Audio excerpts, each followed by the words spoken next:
Whatever.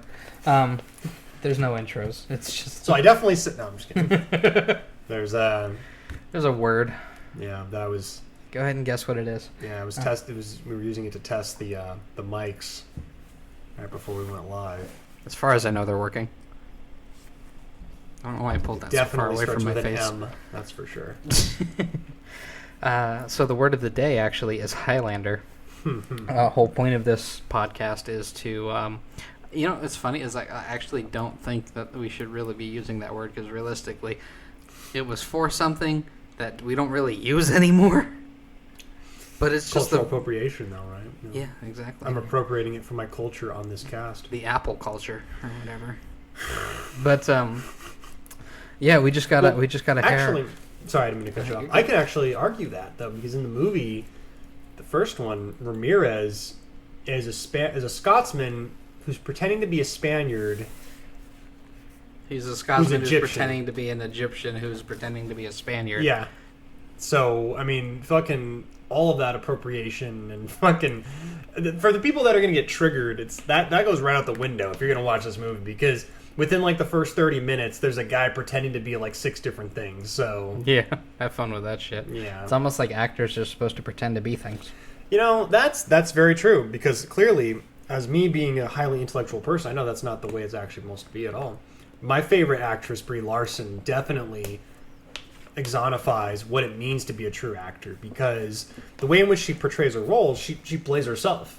You know, why would I want to watch somebody that can... Like Gary Oldman, for example. What a fucking hack. I mean, like, worst actor. Or Sean Connery. I mean, if we're sticking with Highlander, what a piece of shit. I mean, why would I want to watch someone that can articulate their words and can actually, like, put themselves in a character, make me emotionally invested when I could just watch fucking Unicorn Store and fucking kill myself? I love Brie Larson so much. Oh, shit. This was 2018. That would be such a topical statement, but I think everyone says that now, so... Yeah. No, it's still relevant. She still sucks. To put it mildly. But certainly... Now that I've rambled off... You know what the worst part is? I've heard an argument that she is actually a good actress. In what? Kong? No. That's no. They usually cite her, random supporting roles for characters that never return in things like The Community and she's in Community? Yeah, she was one of Abed's love interests for like 2 episodes, not consecutively. I didn't know that. That's crazy. Yeah, guess what she played? An awkward, kind of autistic herself coat check nerd who was also obsessed with movies like Abed. So definitely not herself then. Yeah, because she's not. No, she just reacted to things, but she didn't react to anything. But he literally did the whole like confessing in the rain thing. So he had a guy like help him out, like hold the bucket of water over his head, so it looks like it's raining on him. That's amazing. Oh my god. So yeah, that's how that works. She's just standing there like. It's okay. Fucking nothing. Whenever she does that fucking face. Hurt. Yeah, that just exudes awkward sexual energy. Yeah, 30-year-old rich white woman face. You know, yeah. Hey, Peter Parker. Hey, Peter Parker. Ah, damn it. Actually, that one bugged me more than anything. Because how the fuck do you know who he is? Yeah. Peter Parker's... Iron Man kept his secret identity longer than Peter Parker did. Yeah, that's a good point. Or at least Tom Holland's Peter Parker did. Yeah, fuck Tom Holland's Peter Parker. We do a whole other cast about that, but... Yeah. So many different fucking problems with that. Yeah. Okay, so here's where this one's actually going to begin. Okay. I'll include some of that other stuff too, but... There's like an extra, like, fucking off-the-cuff... rants about bullshit. Yeah, the director's cut. The Renegade cut, since this is Highlander. Rex Titty Renegade cut. Rex Titty Renegade. So today's topic of conversation is rewriting the Highlander movies so that they actually make concisive sense. Yep. Tall order. Very tall order. It is. I think it's doable. Mm-hmm. But, So, if you haven't seen the movie, which fucking how. I mean, it's like I mentioned before we started the cast, that my personal favorite actress is Brie Larson.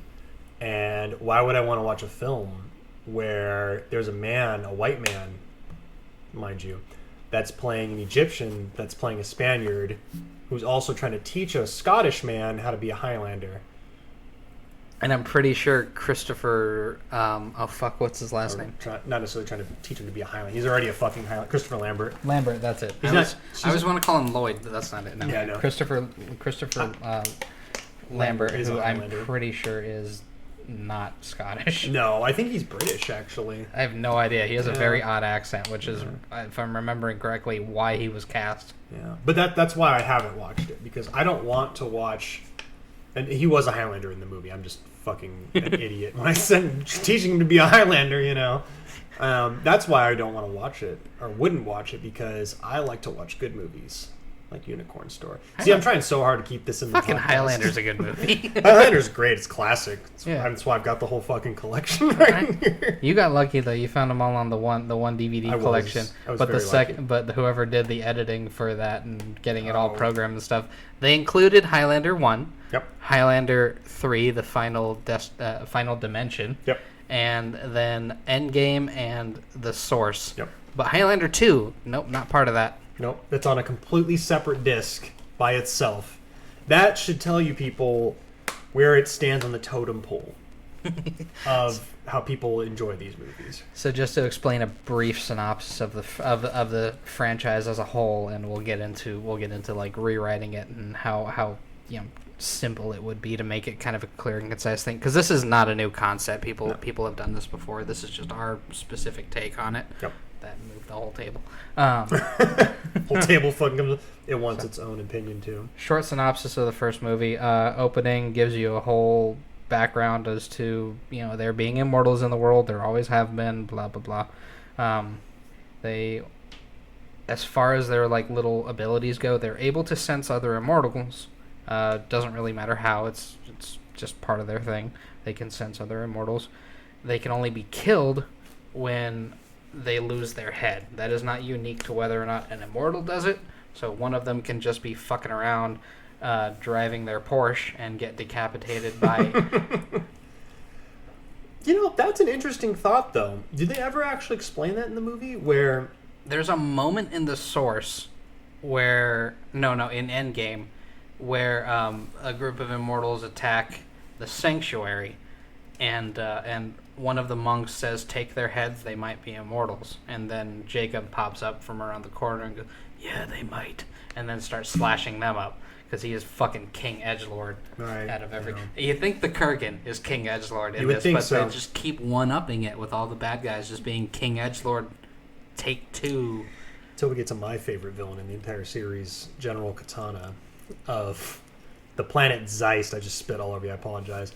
Of the planet Zeist from Highlander 2, The Quickening. But I digress. So that's the brief synopsis of their whole thing. They also have this kind of interesting connection to nature, which they almost never use in any other context than when Ramirez is trying to teach Connor what their whole ability set is. So it's like almost like tracking too, because the way he does the kick thing and everything. Yep. Yeah, they can, and they're not really clear on like what the power levels are. The general consensus is pretty simple. If you kill another immortal, you absorb their essence and gain more strength. They don't say specifically you gain their strength until the third movie, when one of them has magic, which I don't know how the fuck you ever lose anything, but he loses the fight, and the bad guy gets magic. So good luck. Yeah. But apparently magic doesn't make you win against plot armor, because he still loses to Connor in the end. Yeah. Which makes me kind of wonder, like, because the Kurgan in the first one was so... Okay, all joking aside, the Kurgan is the best villain of the whole series. It's, honestly, I think he's one of the best cinema villains. If we're talking like action movies, probably one of the best cinema villains of all time. Non-joking, of course. Mm-hmm. That makes me wonder, because there's the whole level upping bullshit whenever they kill somebody. It makes me wonder, like, if a street cop Like, for example, okay, let's say Arnold wasn't an immortal. Mm-hmm. Because they're chopping the heads off. In the first one, it almost seems like... It's almost like... I don't feel like they get, like, a power-up. It's almost like Zaz, like the Batman villain. Like, every time he gets a kill, he puts, like, a scar on his head or whatever for the kill. That's almost what it feels like in the first one. That they just, like... It's like another niche. For sure, later on, especially in, like, 2 and up, every time they kill someone, they get strength. They do show you physically that Connor is very strong with a good chop. He takes a fucking katana, which is not a very heavy blade, and in taking a swing towards a guy's head, buries the motherfucker in a pillar. Now, the fact that these people can even continuously wield these swords for as many centuries as they tend to keep them, that is impressive by itself, especially since later on when the investigator shows up to take the metal shavings out of the crack. In the first one, significant chunk of the blade got lost in that. Can I slight tangent, if I may? That opening fight in Highlander 1, oh my god, it is so good. The ambiance, the atmosphere. Like, I even now thinking about it, I want to pull it up and like watch it. We should get like someone on the cast who's like Jamie. Hey, Jamie, you want to pull up the Highlander fight here real quick for us? Because first movie about 5 minutes in. Yeah, and we'll just watch that because it's the way they do the lighting and the special effects, and it's fucking great. It sets the tone so well for what you're about to watch. It's honestly one of the best fucking tone setters, I think, in that era of film. Oh yeah. So no explanation as to who this other random motherfucker is. You just can assume that he's also one. Yeah. He's got a rapier, I believe. Something like that. They say it in the movie too. I should have taken a note on what type of. I didn't take a lot of notes on what types of weapons everybody is using because a lot of them are more fantasy type blades. Right. You're not really going to find a technically actually the Kurgan uses like a bastard sword. Yes, yeah, but it's significantly smaller. He also has it locking. Oh yeah. So he can carry it around like a fucking. Guitar or like a mic stand or something. It's funny. That's like a trope in anime too, and I wonder if that was where it came from. Was fucking 80s action heroes. Yeah, well, Highlander specifically, because in Final Fantasy VII, Cloud Strife, he carries his sword on his back. Actually, I have the game. I can show you the cover. And then later on, in his motorcycle has all the other blades, and he just like yeah. Yeah. So after that one, right? Final Fantasy VII, because he leaves that sword. Yeah. And then he starts carrying around a different one that's like 9 different blades all interlocking. That's in the movie, yeah. Oh, that's in the movie. That's just the movie. I don't know why I got that mixed up. No, that's okay. That's in the movie. And then what's interesting too about the whole motorcycle thing too is there's a part in the movie where he has all of his other swords in the. This is Final Fantasy VII, Advent Children. All of the other swords in the motorcycle. And he ends up opening it up, and all the fucking swords go flying out.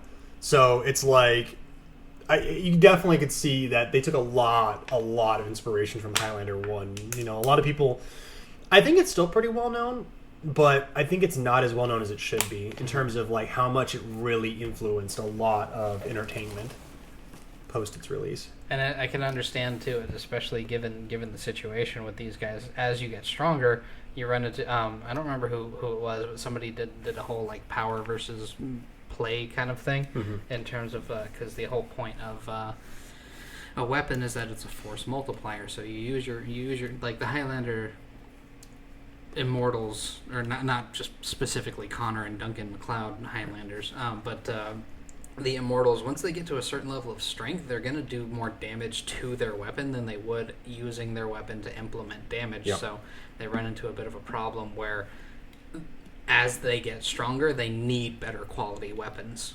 Otherwise, they're just going to be snapping their swords if they miss one swap. Just like he does in the movie, misses the head, connects to a pillar, and if his sword was not good quality, snapped, would have taken a huge chip, a deformation, would have warped or bent, any of that kind of stuff.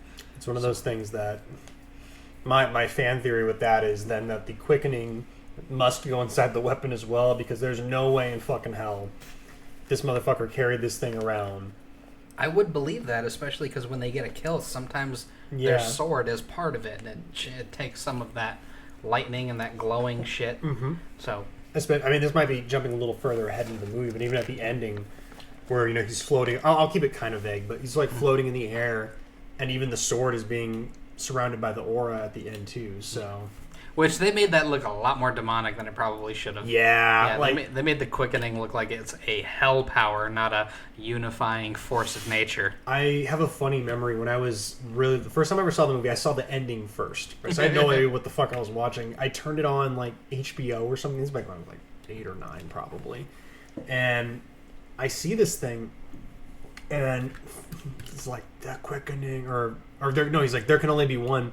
Yeah, and then he starts screaming, "I know everything, I feel everything, yeah, I and am these everything." Souls are flying, and I'm just sitting there like this little kid, like, what the fuck am I watching? I turned it off. I'm like, I'm not watching this. Like, and then later on in life, I always remembered the scene. I just never knew what it was from, and I understand that completely because I'm still trying to find a movie about a little armored rat who sucks the souls out of children, and a house cat fights it and wins.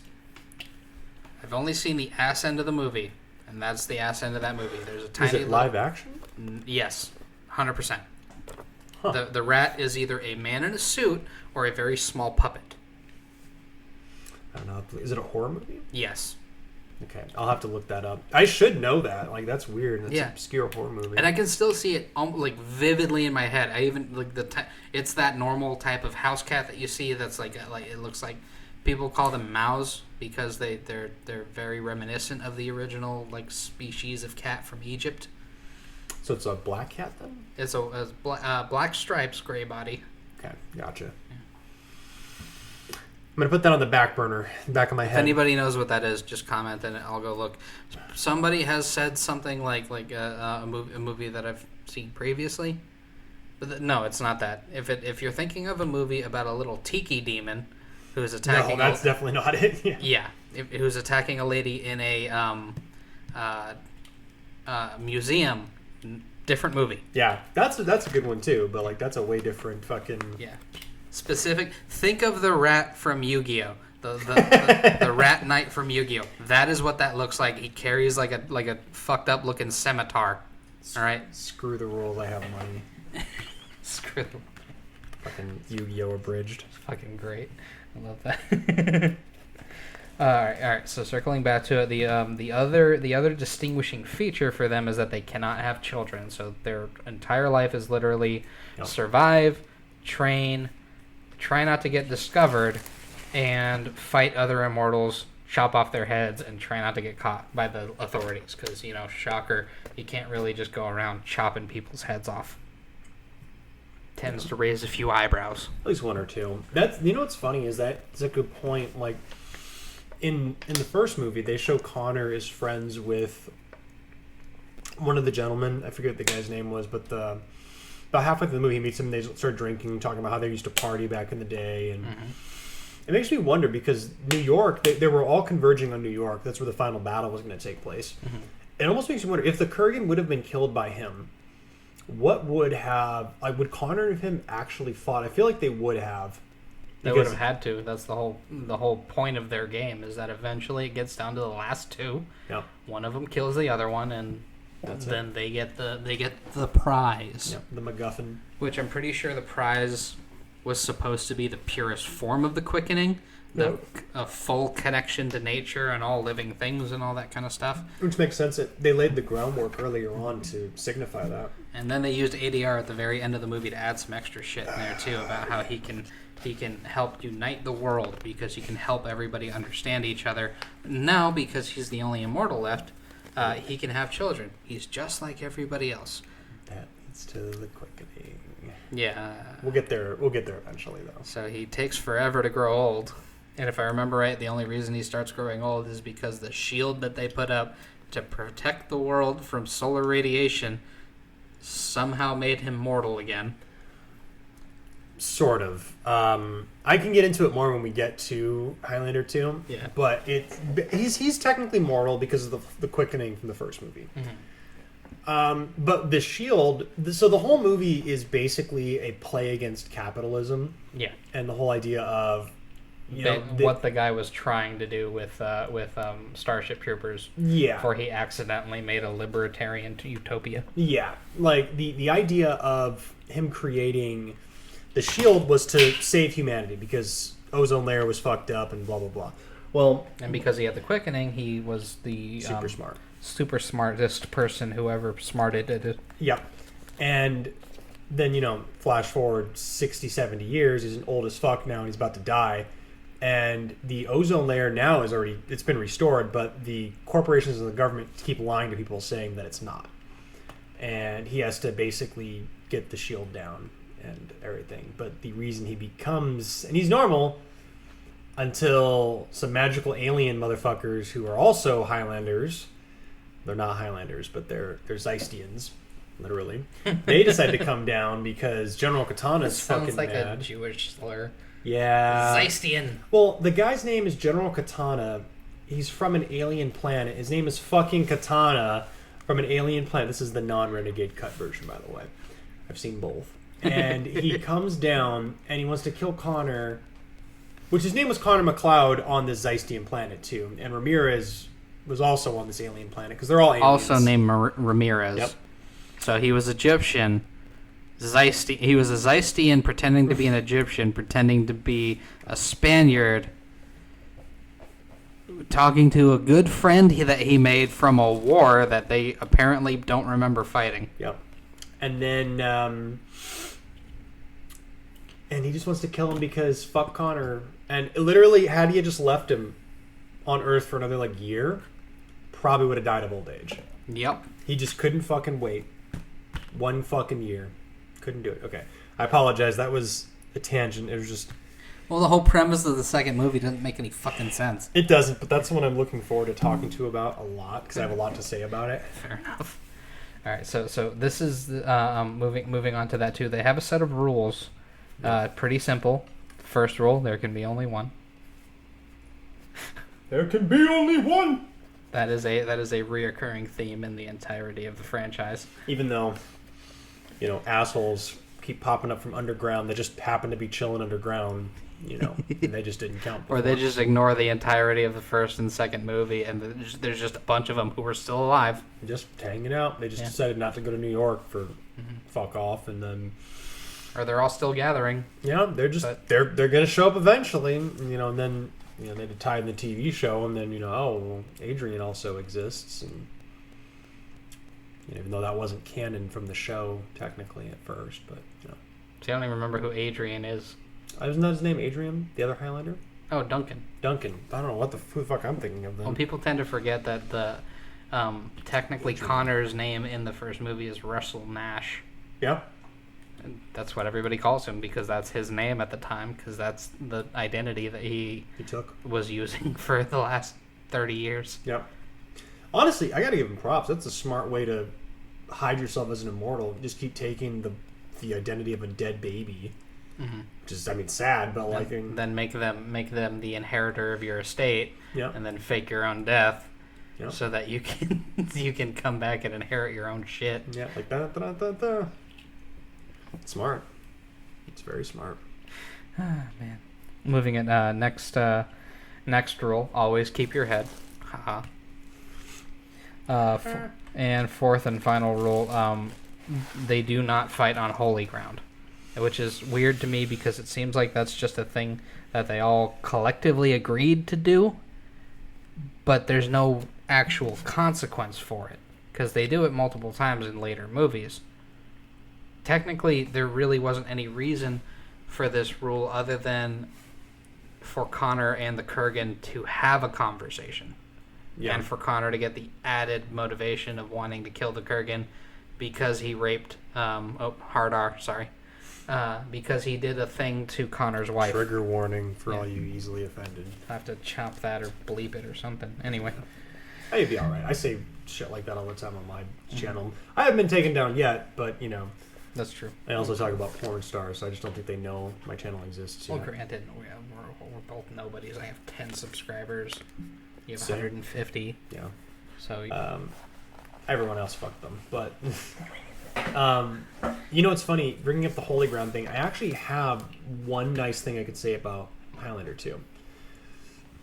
I kind of understand. So, okay, in Highlander 2... Well, let me write this down. I don't want to keep going back to Highlander 2 if we're going to be talking about it anyway. Sorry, thank you. Do you have a pen or anything? Perfect. On the top. You can keep going. I'm going to write down my thought. All right. And it's about the Holy Grail. So, actually, I'm curious to see if yours comes in.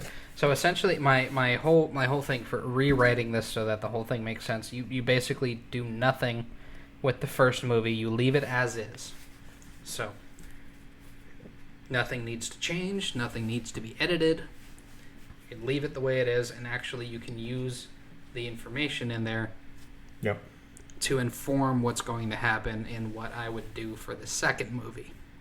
Okay. Which I've taken the majority of the inspiration for this from the third movie. Just scrap the second movie entirely because it works fantastically as its own concept, just not in the context of the Highlander franchise. No, especially like it would need like maybe another rewrite or two, and I think it would have been pretty good, weird sci-fi samurai fucking movie. It would have been fucking fantastic.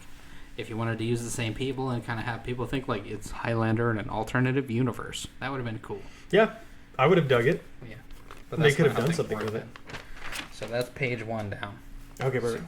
Now, is that all the notes for Highlander 1 you did? Yeah, it was literally just a synopsis of it, an introduction to their whole situation, and then change nothing, use everything from that movie as my... So basically... The building blocks. Exactly. Putting myself in the context of if I was hired to write the second movie, and I had the first movie to work with. Gotcha. And that's the thing. There's not much to change with the first one. I mean, you could probably argue a couple of cheesy lines here and there, and maybe, but there's not really much I would do to change any of it. It's pretty fucking perfect, especially for a first movie. I mean, really, it should have only been a single film. Like, they should have never made it a franchise, but... I think that was the intent. Yeah, 100%. Oh, easily. Because especially with the way he wins at the end... spoiler alert. Killing the last fucking other living immortal. Yeah, and the movie's been out for 30 years now. I think it's, if you haven't watched it yet, okay, longer than that, 34 years. Yeah. If you haven't seen it by now, why are you watching... Well, okay, actually, why are you watching a podcast about rewriting the Highlander franchise if you didn't already fucking have watched it, you dumb motherfucker? That's on you, man. That's all. I don't even feel bad about it. I'm gonna... No, at this point, it's...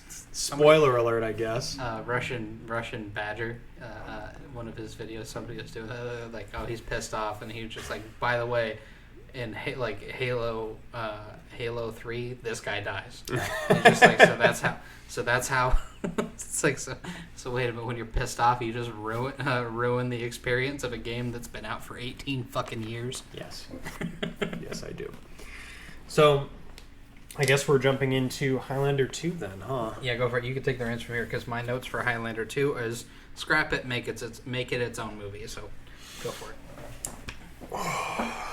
What a fucking terrible movie. It is so bad. Like, and here's the thing: is if you were to watch it on its own, it's not that bad. Okay, and that's gonna sound crazy. And I've been shit talking it this whole time, but it's not. It's really not. It's interesting. It's got an interesting idea. If somebody put it on and didn't tell you that there was any other movies, you somehow didn't notice the 2, or the fact that it's Highlander, or any of that shit. Yeah, it's not terrible. It's stupid. It's very stupid. It's Flash Gordon stupid.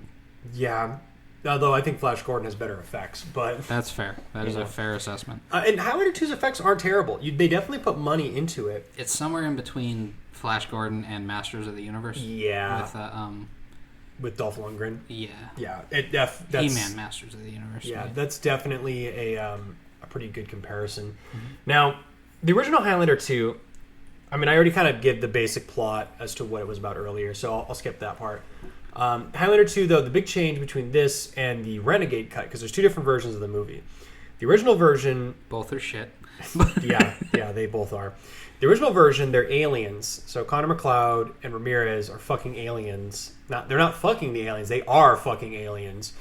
Which is why they can't reproduce with human women. Yeah. So they explained something. Yeah, and I'm pretty sure that's what they were getting at. I didn't even catch that, but I think that's probably why they were like, "Oh, you can't have children." Yeah, because you're fucking aliens. Your No genome wonder. doesn't mix with Yeah, us. no wonder you can't have fucking aliens. So their whole thing is like, because the Ramirez and Connor McLeod were like the leaders of this revolution on this fucking planet that's like a terrible shithole. Because they lived the revolution, got caught, they were exiled, and literally everybody else, To the the other, fucking Highlands of Scotland. yeah, Apparently. yeah, well, that's the thing, all of them were exiles. So all the exiles from that planet were the original immortals from the first one. So that includes the Kurgan. So that means on this other planet, the Kurgan and Connor McLeod were like best buddies. That's what's implied.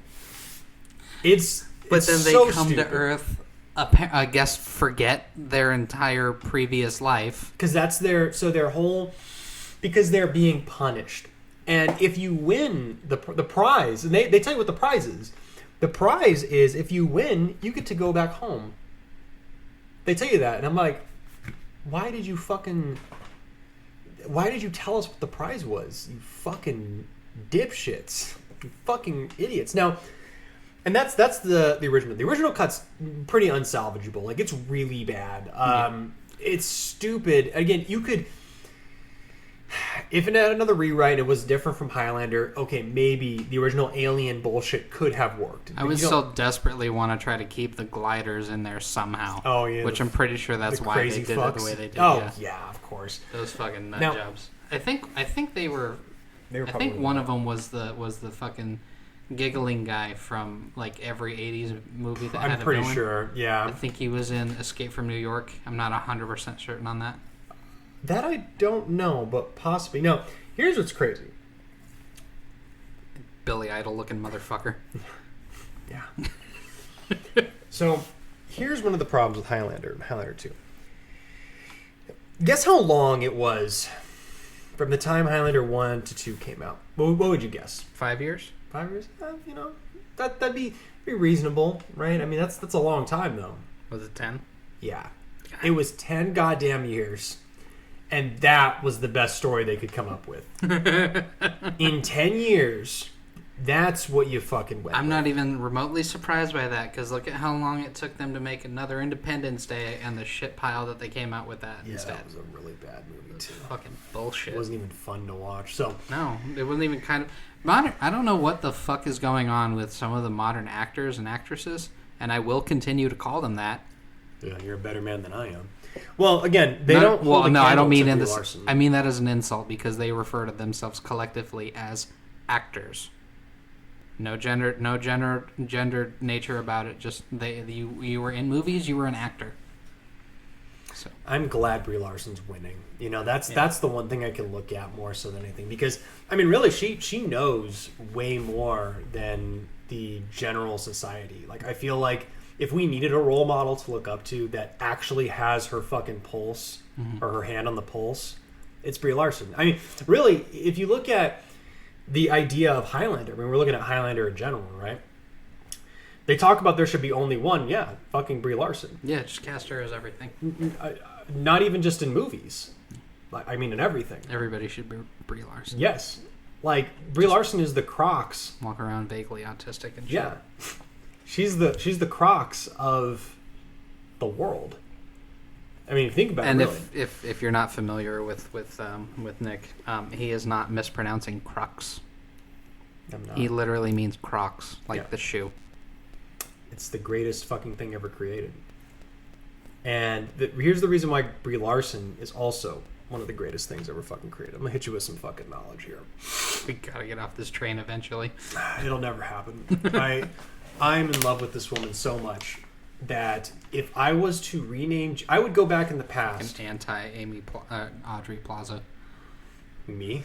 No, Brie Larson. Oh, The yeah. I thought you were anti-Audrey saying- Plaza. Yeah. Oh, Aubrey Plaza is amazing. I mean, no joking aside, I love Aubrey Plaza. I love Jennifer Tilly. Those crazy bitches, man. I love them. And they are wonderful. But if I could go back in time, Jennifer Tilly's a MILF. yeah, she is. I love Jennifer Tilly. We should do a whole chat about Chucky at some point too. But anyway, so There's 3 new movies, by the way, if you didn't know. Yeah, I know. Oh, I know. Cult of Chuck. Anyway, sorry. Continue. Yeah. About So your either rant about Brie Larson or conversation about Highlander 2. Yeah, because I want to get back on Highlander 2. Because we'll get there eventually. All I was going to say was I'm going to create a time machine just like they do in the Renegade cut. And I'm going to go back in the past and shoot a load onto Mary Magdalene that is covered with Brie Larson's DNA so that she can be Jesus. What the fuck? That's how much I love Brie Larson. I'm gonna go kill myself. See, now I'm gonna get like an email from her and she's gonna be like, yeah, you're fucking sued. I'm like, well, you just want me to, I should probably just cut that bit out. I don't care. I mean, it's kind of funny. It's kind of cringe. Whatever. It's up to you, man. I don't. A little. It depends. If it flows well, keep it. If it doesn't, fucking cut it. I don't Let's care. see how I feel about it. Yeah, it's up to you. It's all on you, man. It's your podcast. It's not mine. And it's whatever you want to do. All right. So circling back to Highlander 2 Renegade cut. But circling back, so creating a time machine. I would create a time machine and put Brie Larson posters all over the place. But anyway, so here's what would happen, right? So in Renegade Cut, the whole idea is they were going to fix the plot by taking the aliens out. So Connor McLeod and Ramirez are still people, but right? they desperately wanted to keep the gliders. So yeah, for some fucking reason they wanted to keep that so bad. Still the same thing, but Connor McLeod and Ramirez are from like a different time frame, and it's the same fucking. But they're like ancient wizards or some shit like that. So they're again they have the same exact punishment. They have to go to a different time frame or different timeline or different time, and they have to kill each other. And whoever wins can go back to their great civilization or whatever. And it almost works. It makes more sense why it is the way it is, but it's still stupid. Yeah, the guy's name is still General Katana. Well, even then, let's just take it from the standpoint of, okay, so here's your plan to punish me. You're going to send me back in time with an army, essentially, of other dudes who are also unable to die, expect us to kill each other, so we can go back to the future.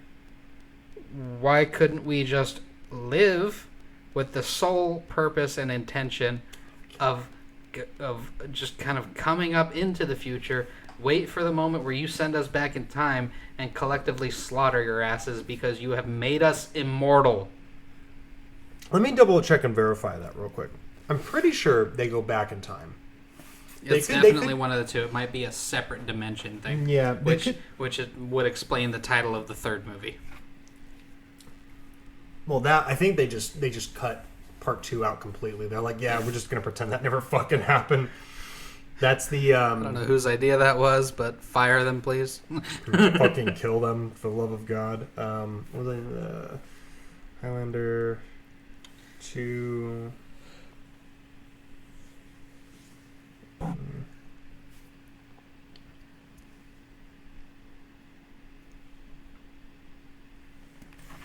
So even in the regular,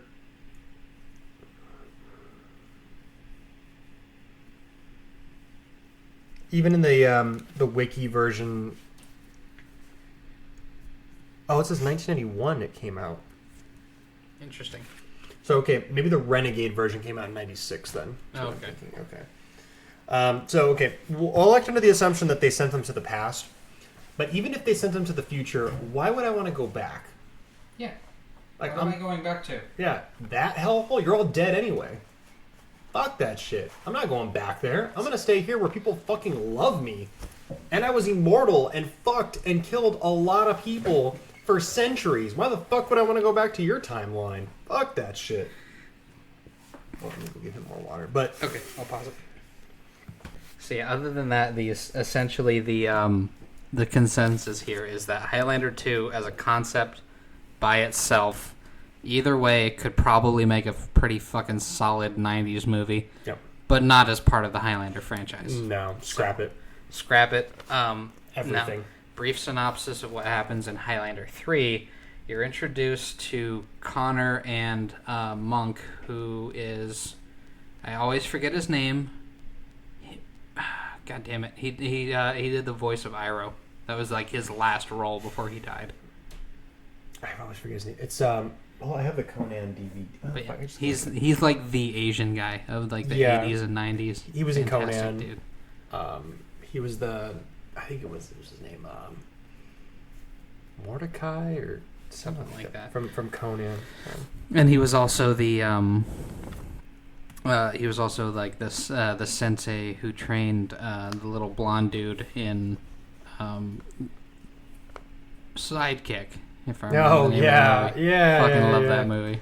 Yeah, unironically love that movie. Where he's like going to it's basically he wants to be Chuck Norris. Yeah, but it's basically fucking discount Karate Kid, but with Chuck Norris, right? Made like 10 years later. Yeah. Mako. Mako, yeah, that's it. Mako. Yeah. So he's an immortal sorcerer who lives in a mountain. He is a metallurgist, and he is teaching Connor MacLeod, the Highlander, about how to craft the katana himself. He also subtly drops the idea that you're good. That was my dog Squeaky. I'm trying to get him to. However, he looks like he has to go potty. So we'd probably take a break then. Yeah. Yeah. Sorry, I didn't mean to cut you off.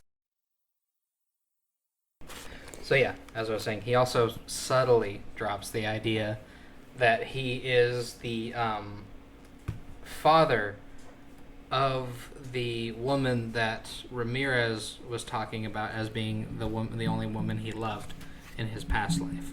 So that's where Ramirez learned all of the things he needed to know about fighting and about swordsmanship and everything like that was from Mako. So same thing here.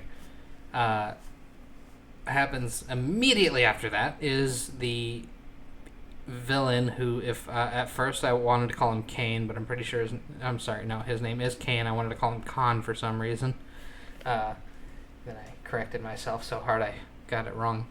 Anyway, him and two of his subordinates show up who you don't really get an idea that they're immortal at first. Then bullshit happens. Connor escapes. Mako does a bunch of magic bullshit and still loses his head, so Kane absorbs his magic, and then we get the rest of the movie, which is Connor hanging out with his adoptive son, because apparently off screen and out of the movie, his wife, the original love interest from the first movie, died in a car accident. And because Connor is still apparently immortal, even after getting the quickening and the prize from the first movie, is still fucking immortal. So cool, have fun with that, I guess.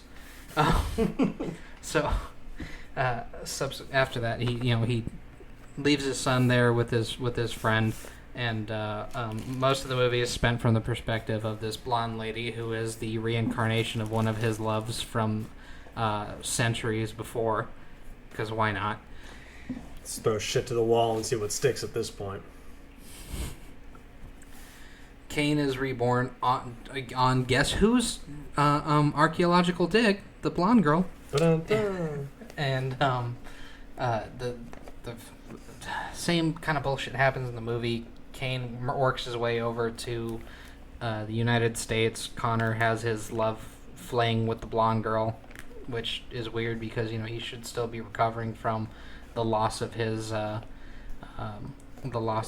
love that happened not a fucking year ago. So yeah. That's fun. Yep. Well, no, I guess there was 8 years or 10 years. Well, even if it's that long, there's the argument of Wonder Woman 84 where, why does Wonder Woman still care about Steve Trevor? It's been, 60 years, 70 years, whatever.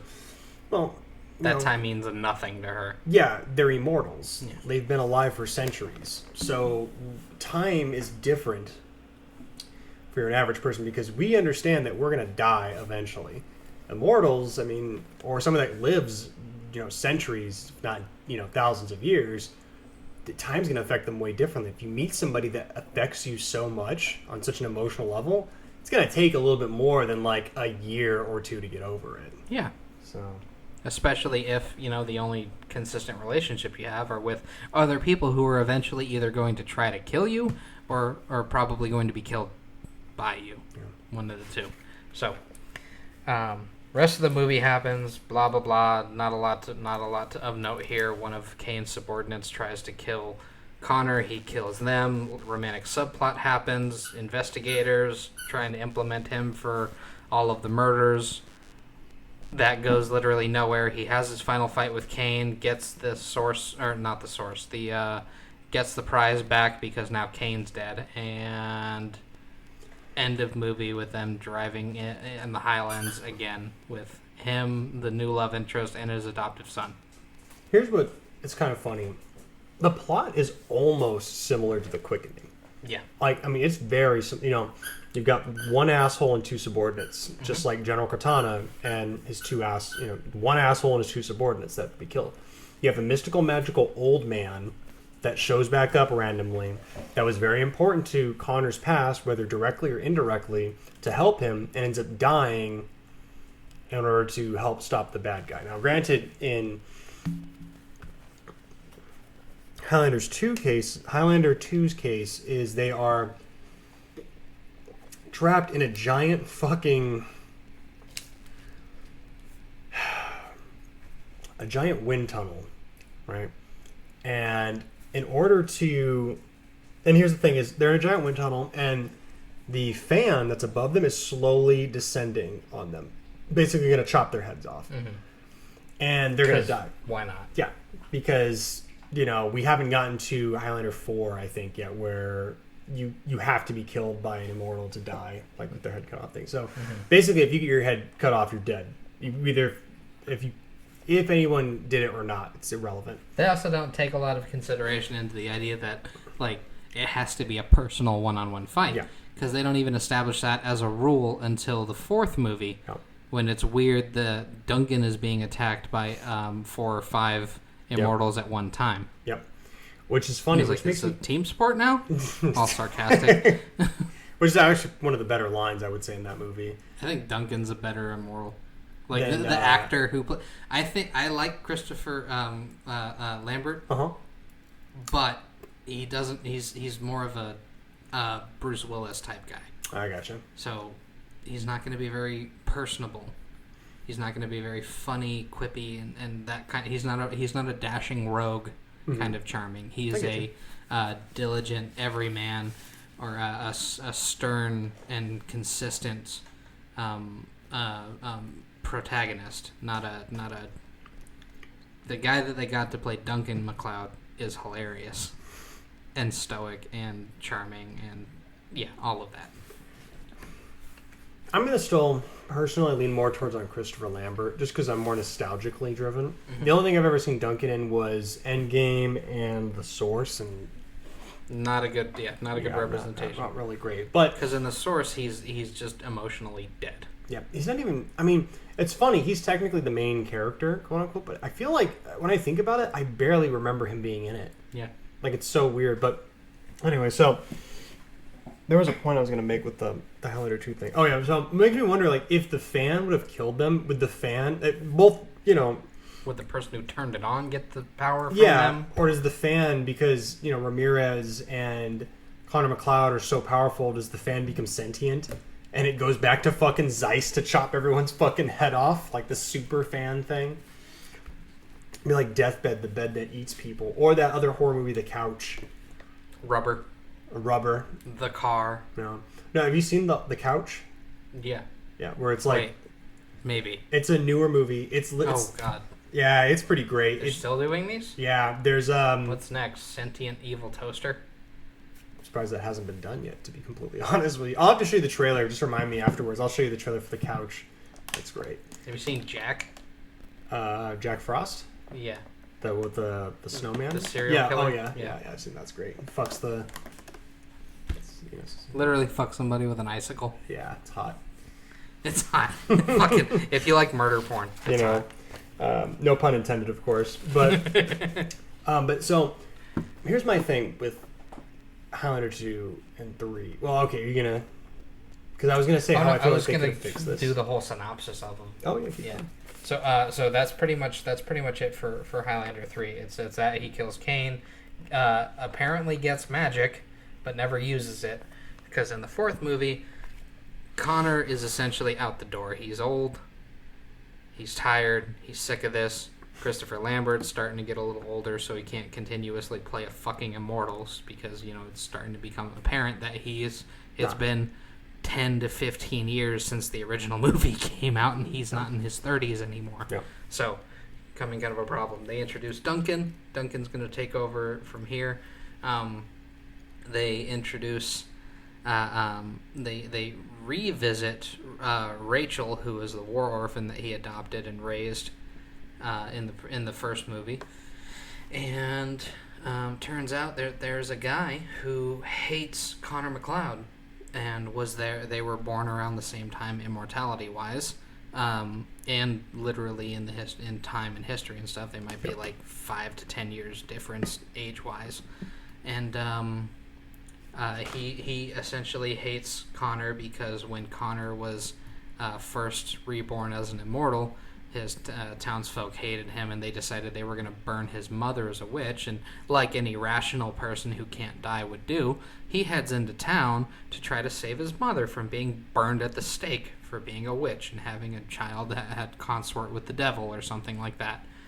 And in his rage, as his mother is being burnt alive, he kills a bunch of the men in the town. He kills a priest in his rage because he's holding the body of his dead mother, and somebody walks up behind him and touches him and goes, "Please stop!" And yeah, it's not exactly a fucking righteous kill, because he stabs a priest who's carrying a cross, not a sword.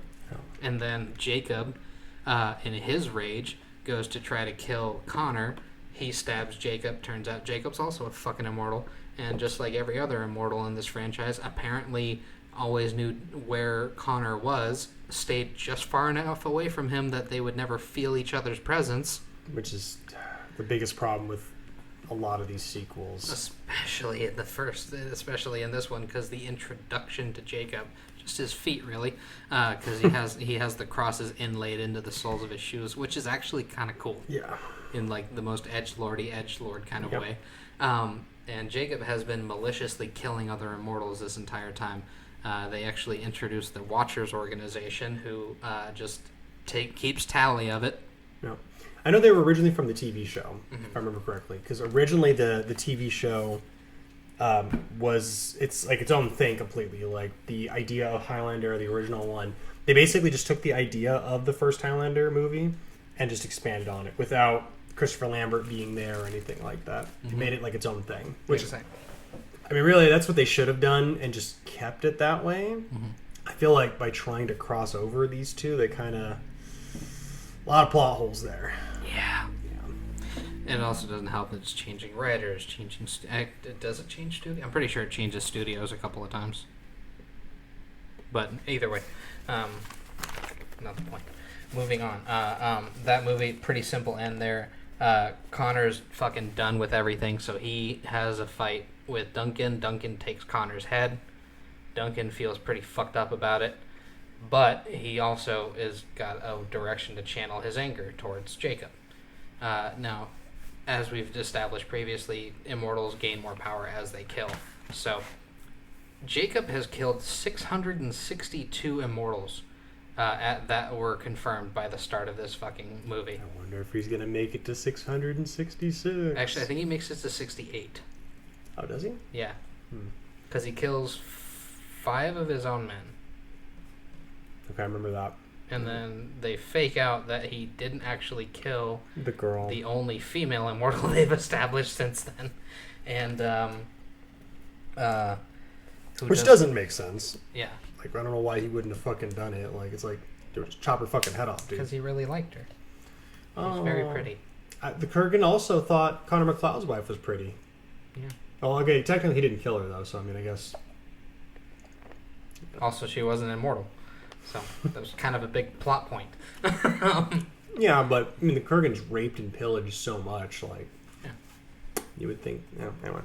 Yeah, unlike every other immortal you see in modern shows where they're depressed, abhorrently, he relishes in the violence. It never gets old for him. Yeah. Hey, it's better to burn out than to fade away. That's the best line in the whole fucking movie. I would argue it's the best line in the whole series. Like, it could be one of them, you know. Because, I mean, there can only be one as a great line, but it doesn't really have a whole lot of meaning to it other than from the movie. Yeah, that's just what they say when they kill each other. Like, this is nothing personal. Yeah. That's why I think it's better to burn out than to fade. That's a philosophy in and of itself. But, you know, give anybody enough time, they'll take that a little too fucking serious. But I did think it was funny that he cut his hair. Yeah. Like, it's just like... It's like just a buzzcock bullshit. It looks fucking awful. It looks like he did it with his sword. Mm-hmm. And it's just like, I'm in disguise. This way no one will recognize me. You're still 6'5", pale, and horrifying. And you carry around a fucking giant sword with a skull on it. Yeah. Yeah, I'm not going to fucking realize it's him. Yeah. I wonder who the guy cutting people's heads off in the city could possibly be. And he just showed up. Yeah. Go So- fucking figure. But Kurgan's still the best one. I think Jacob's a close second one because he's kind of gone the same type of philosophy, except his is solely baked around revenge. He refuses to kill Connor. Yeah. He wants Connor to suffer forever until it's just Jacob and Connor. Jacob's going to spend all the time he needs to recruiting other immortals, killing all the ones he can possibly find, making himself as strong as possible so that when the time finally comes, he's going to take Connor's head after making him suffer. Everybody he ever cares about, whenever they died, it was him. Yeah. Jacob was the one who did it. Jacob was the one that caused the car accident. Jacob was the one that blew up Rachel. Mm-hmm. All this kind of shit. And it's kind of funny to me because Connor's reaction to this was, I'm done living. Not, I'm going to fucking kill the guy who's tormented me after he and the rest of the people in the village burnt my mother alive. And I'm the asshole? Okay, sure, whatever. No, he still just goes up to Duncan. They set up their fight, going at it and stuff. Duncan's heart's not in it. Connor's heart's not in it. And it gets down to this move where he knows he's going to take Connor's head because they had previously established it in the movie. And he's begging and pleading with him, like, no, just stop right here. I don't want, no, not like this. And he just goes, it's fine. And critical drinker, nah, it'll be fine. No, I'll be fine. No, I'll be fine. Breaks off, takes the swing, takes his head, and That was like the passing of the torch moment. yep. Except in this case, the torch was your fucking skull and a matching katana. Yeah, right. Which I'm assuming Connor made for Duncan because their katanas are almost identical. Yeah, that was kind of the problem with Endgame was they tried really hard. I mean, I'll give them this. They tried to make it so that the movie universe and the TV show universe were the same one. I mean, with some, Moderate. success. Yeah. I will argue, yeah, Jacob is... Jacob is one of the better villains of the series, but, I mean, like, I still don't really care for him too much. I think... If his whole thing would have been the one in the first movie... They've been a little different. Yeah, because then you would have still had to have the ability to introduce the Kurgan later. Exactly. And at the end fight. Yeah, and I feel like Kurgan is just too good. Like, it's perfect. Like, I mean, you don't really need to do much else. But at least with Jacob, they tried. It wasn't just some asshole hiding in a cave for hundreds of years. Who hates people. Yeah, who just fucking hates people. No, they tried. They gave it a shot. Mm-hmm. I think they did a pretty damn good job. The actor they got for him is pretty fucking good in the role. Yeah, it's okay. I'm sorry. The actor's good. Yeah, he does what he can with the script, and the script I think is where it's just super weak. Like it's just.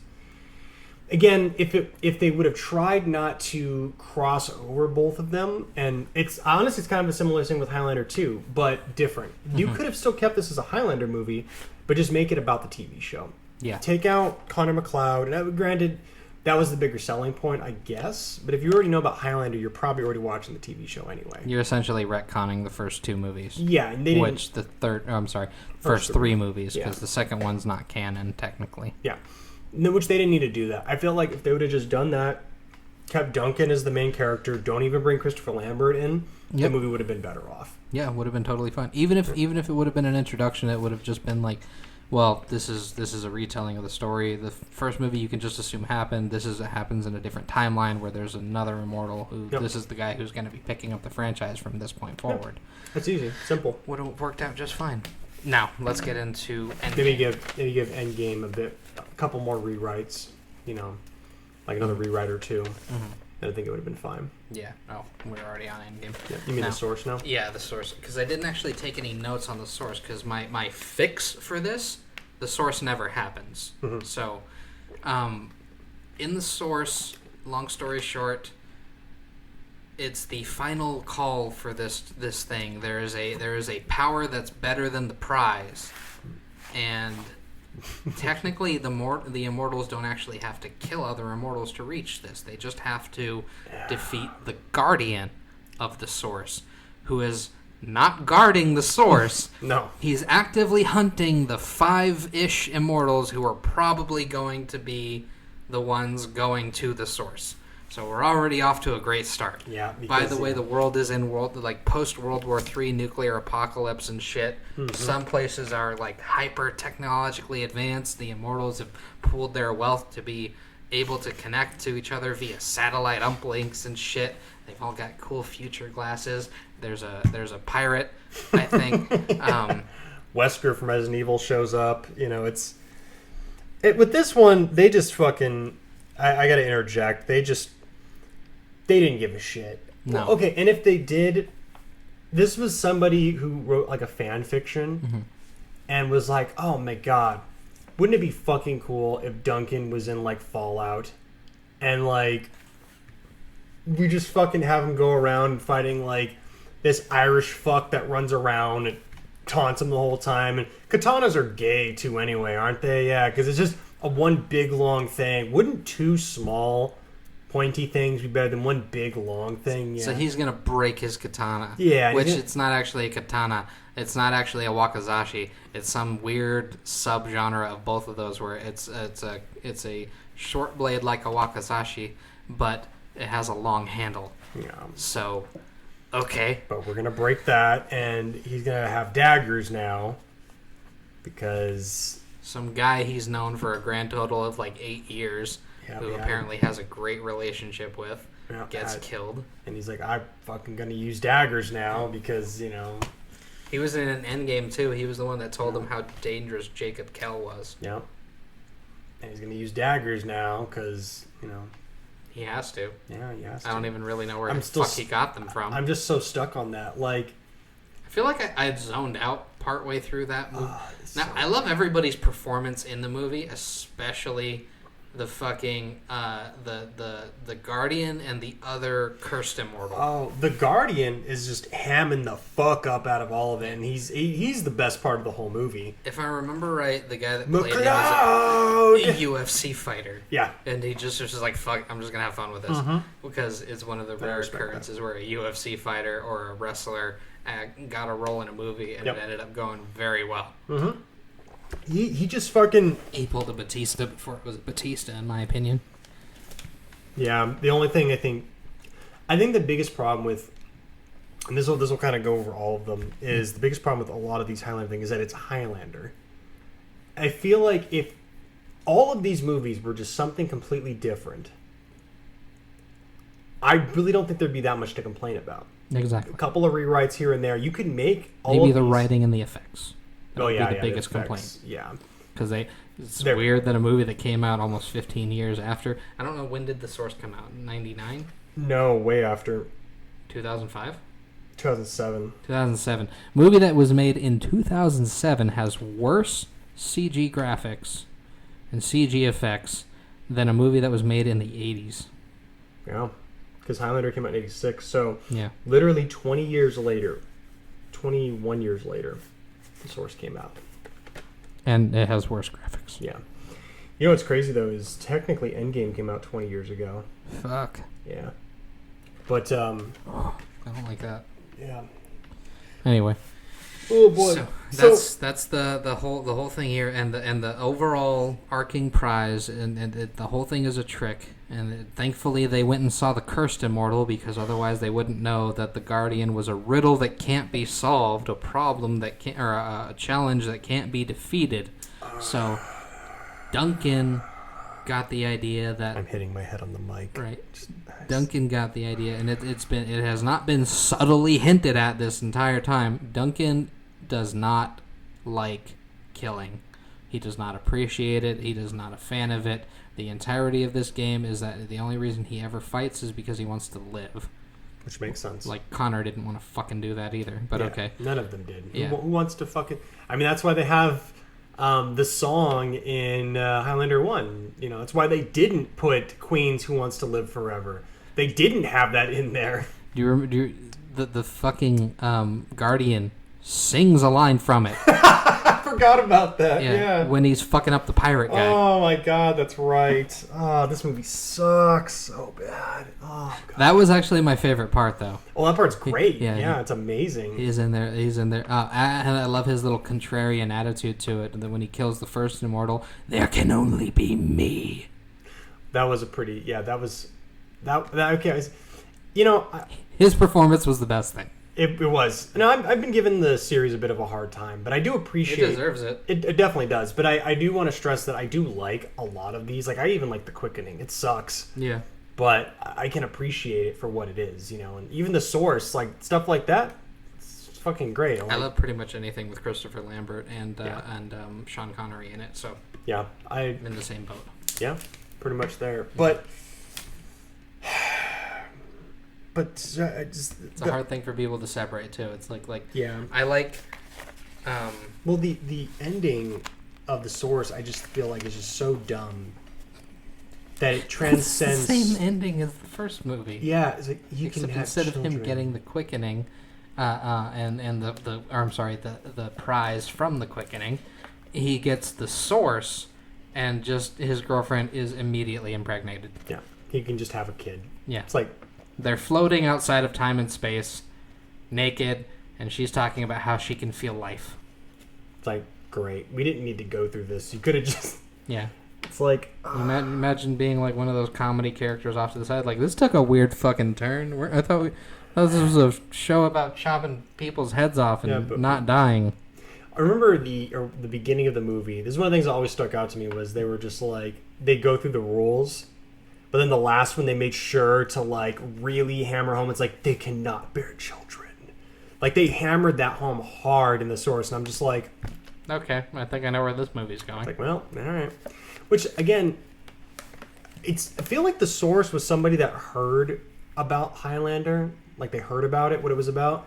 And then decided they were going to make a movie based off of Highlander. Because, I mean, they got the Scottish guy. They got the Irish guy. You know, they've got...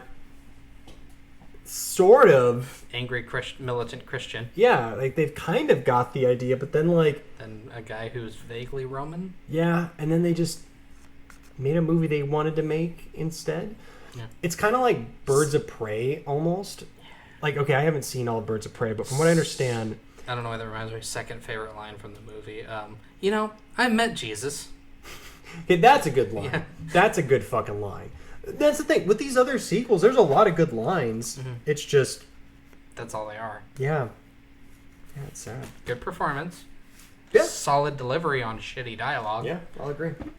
Like, I genuinely don't believe that the script would have originally said for the Guardian to sing the line, "Who wants to live forever?" Who wants to live forever? I'm sure he just did that, and the editors were like, "Okay, we're keeping that one." Yeah, but he does it so well. Like, he chews up the scenery so fucking bad, and it's great. Every goddamn second of it. I love it. Now, if you were to, so we've come to the end of this little line here. If you were to fix Highlander, how would you do it? I would start in the final dimension. Okay. So, use this opportunity to introduce the Immortals in a different way. Okay. So, in going in line with introducing the Watchers organization. Mm-hmm. Also, So you would keep my body. I'm gonna cut you off. Yeah. You would keep the Watchers and the TV aspect of it. I don't think it's possible for this type of thing to exist without an organization of people paying attention to it. Okay. Same thing, especially since a lot of these Immortals are also probably on a fucking power trip, like the Christian guy, and they're probably going to start cults So they would probably create some sort of organization. Exactly. They kind of hint at it in the fourth movie that the Roman guy, at least I think he's Roman. I'm actually not 100% sure who or what the fuck he is. He's just a guy with some asshole. Yeah, with a pointy nose and black hair. That's all I got from him. but he is clear, in my opinion, if they didn't outright say it, he's the one that created the Watchers organization. Makes sense. Yeah. Probably at the start for his own benefit, so he could keep track of all the immortals in the world, but eventually just kind of said, like, it's not fair for me to have this information, so I'll work with these people whenever they need my help, but for the most part, they're human, they follow their own path, I will leave them to their shit. Which makes sense. I think that's fair. Yeah. So, starting from this standpoint here, the way I would fix it, keep the Watchers, but also keep essentially the same opening for the movie. Change it, instead of it being in a fucking random cave, to being a monastery. And Connor's learning all the same type of stuff from an immortal monk on that monastery. And while all of this is happening, there's actually introduce an actual consequence for them not fighting on hallowed ground. So, the consequence being physically, and like you can actually tell, evident by the monk fighting Cain and his immortal subordinates on the monastery's grounds, and when the monk kills one of the subordinates, you can clearly see something's not quite right about the transfer of power this time. You know, it's still doing the lightning, still doing the glowing kind of thing. But something's off. Yeah, something's not right about it. Okay. Cain, also not being one to play by the rules, tries to decapitate Mako, or the monk, while he's doing the whole floating Jesus thing with the absorbing the power. Right. Connor defends him, and then the monk stops him from doing that, because technically he hasn't fought on hallowed ground yet. He's just blocked one blow.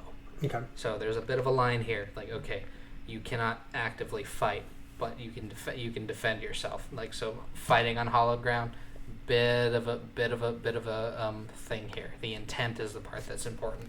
Right. So while this is happening, the monk, since he's already broke the seal on this one, he starts fighting Cain and kills him. Okay. And while that's happening, the monk explains, this is why we don't fight on hallowed ground. I'm going to be cursed for the rest of my eternity now. Doesn't actually nobody knows what's going to happen if he was going to be the one that actually won the fight overall, but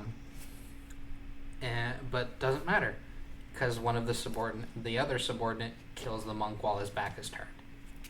That makes sense. Then McLeod runs while he is absorbing the monk. And so, whole lot of transfer of power happening very quickly. Right. But I mean, in a movie like this, having it be fast-paced, I think is good, because you can still have those moments where it's quiet and gives people a chance to catch up. But having it fast-paced, I think, kind of like cuts out the bullshit and, keeps the fucking movie going. Exactly. Connor makes it off the monastery grounds, then challenges the one-to-one fight with the other subordinate and manages to win. Kills him. Now he's like, well, fuck, now I just lost another mentor. Fast forward to the modern age. He's killed the Kurgan and gained the prize. Right.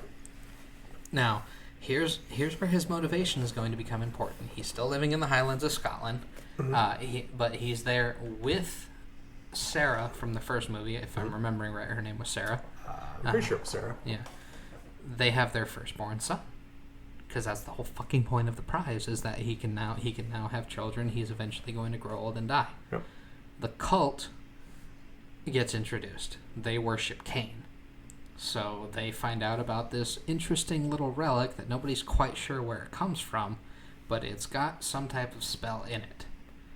And the way the spell works is you can resurrect cursed immortals by making a ritual sacrifice there. So they essentially slit 5 people's throats and bleed them onto this ring called the Hell's Gate. Now, when they do this, 5 immortals pop out: Cain, his 2 subordinates, and 2 other random immortals.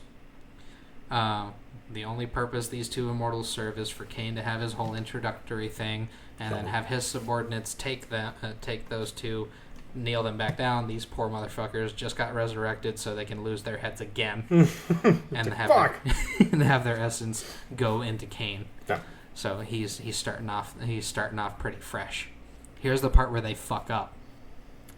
They leave the bodies there, and the bodies bleed.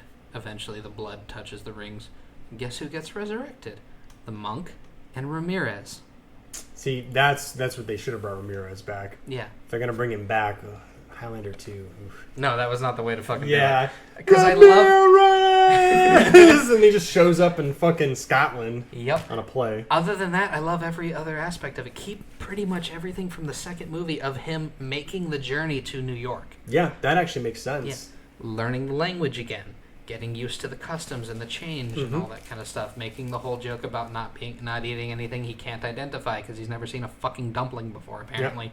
Yep. And I love that because it's like that's the one time you watch Highlander 2 and you actually genuinely believe this might be a Highlander movie. Yeah. It's the only time I believe it. In the second one, anyway. Yeah. So the magic is still an aspect of this, but it's an aspect of it in the sense that it's there to serve a purpose to make this second movie happen. So I took this from the standpoint of, what if I was not part of the first movie, but I got hired on to kind of write a second movie, and I had to find some bullshit to make this continuity remain without totally breaking the entirety of the thing overall. So it's kind of funny. My idea is sort of similar to yours, but I'll get to it in a minute. Okay, good. So, other than that, the movie pretty much plays out the same way. Kane's subordinates start hunting for Connor. It takes them a little over a year to actually find Connor, because the cult has been allocating all of their time and resources to trying to locate the Hell's Gate so they could possibly resurrect Kane. And their literal whole thing was that they were going to sacrifice as many people as they needed to before Kane came out. So they were just lucky that he popped up on the first kill. Like, fuck. Oh man. And this is kind of the whole point of the Watchers being involved with it too, because they're at some point in this movie you have to have them take the Hell's Gate, and it has to be very clear that a cursed immortal can only be resurrected one time with the Hell's Gate, but the Hell's Gate also can't be allowed to exist because it fucks with the natural order of things. It should have never existed in the first place, but it does. Nobody knows who made it. That's not important. Later on for this, essentially, it just plays out the same way. Connor, the monk, and Ramirez meet up, have their heart-to-hearts with each other. It's great that they finally all get to meet and be friends for a little bit before they have to go into the fight. This is a 90s movie, so the ethnic guy's gonna die first. Yeah. Sorry. So monk gets killed first in the battle, and he dies. One of the subordinates gets killed subsequently after that. Later on, you have the double fight between Connor, Ramirez, Kane, and one of the other subordinates. And they're still following the rules the way they're supposed to. They don't fight on holy ground, none of that stuff. Kane is constantly trying to break these rules, so they meet on holy ground. This is the whole issue that comes up with the monk in the first place, where he dies is on holy ground. So they're like, fuck, we can't expect these people to play by the rules, so we can't really play by the rules either. No. So we have to try to find a way to be smarter than them, divide and conquer, force them to fight us one-on-one. Otherwise, they're going to wait. Kane's just going to wait for one of us to kill one of his subordinates, and then he's going to kill us. That's just how he's done shit this entire time. Makes sense. Yeah. And the way it plays out is Ramirez is going to kill the subordinate, and Connor is going to win his fight against Kane. So, during this time, there should have been a previously established idea that Connor's motivation for fighting is that when the other immortals are resurrected, he loses his connection to the prize, and his son falls into a coma. Mm-hmm. So this is his prime motivation. The only reason he wants to win this is to try to rescue his son. It's funny. Your entire thing is very similar to mine because the child, it plays a significant role in my rewrite. Fucking has to. They make such a big deal out of it in the first one. The fact that he never has a kid. Super fucking weird. Yeah, and bullshit. Yeah. You know, but... Yeah. No reason for Jacob to even be in it. No. Which sucks because he is a really good character. Yeah, but, unfortunately. Moving forward from that, when he wins and it comes down to Connor and Ramirez, something weird is going to happen. Ramirez is essentially going to have a heart-to-heart with Connor and then offer up his head because you've managed to do something that none of us were able to do before. You have a son. You have a reason to live. Yeah. The rest of us only had this game. So, adios. Let's get this over with. You go back to your family. Yeah. Have a similar thing to Endgame, but this time it's Ramirez letting him take the head rather than Connor. Exactly. Yeah. And so then, end of the movie, very final scene. Connor coming home, seeing Sarah and his son playing in the front yard. Roll credits. Yeah. End of the movie. If you were then forced to make a fucking third movie after that, the only thing that I could come up with to reconcile that is, shocker, there's actually another game. Except in this case, it's not. It's been kept from them by the Watchers that there are actually 5 other champions who have won their matches and gained the prize, and all have. And the way the second game is triggered is when the last of them has a son. That's not Connor in this instance, but somebody else finally has their or not their son, I shouldn't say. Their child. Yeah, their child. Regardless of the gender of the child, that's not important. They'll probably do son just because that's the theme of this whole thing. Right. Is dudes being dudes, doing dude shit boys will while be being boys. immortal. yeah, I feel you. And so if they have to play this game again, it's between six immortals. Maybe he's encountered 1 or 2 of them previously because they all roam the world constantly. So, and apparently there's been more than a couple fucking million of them since all of them have kill counts in the hundreds. Yeah, right. Shit. Fuck. Half the fucking population were immortals, you know, like they just didn't realize it. And they're like, the Black Plague was sure a thing, wasn't it? Yeah, it definitely was. In reality, it was just immortals chopping each other's fucking heads off the entire time. The Black Plague was just like a fucking lie. It happened as a result of their power. Too much power exchange made everybody sick. Whatever. No, I was just thinking like they just started chopping each other's fucking heads off. They didn't know who was the immortal. They just started fucking chopping everyone's head off just in case. Like you might be the immortal. 100 of them lost their fucking minds all at the same time. Yeah. Just started thinking everybody was immortal. Yep. And then the line of the Black Plague was just brought up to the common folk, so they didn't fucking freak out that these really powerful dudes were walking around chopping people's fucking heads off. They're like, it was rats. Yep. Yeah, totally rats. Yep. Anyway, but so that's the only idea I had for that. It plays out exactly the same as the other fucking movies, and whether or not Connor wins in that one, that's not important. Not all of the other 5 immortals are bad guys.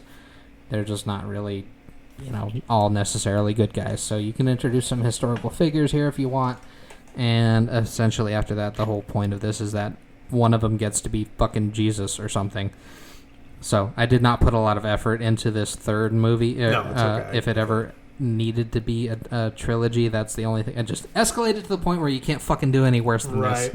There's no other bullshit you can come up with. And then if I was to force you to make a 4th movie, it would just be the Source. Another timeline, whatever. Yeah. It's just the Source. You just make the Source again. You could even call it the Source. Don't even explain what the fucking power of the Source is. Yeah. It's just the quickening.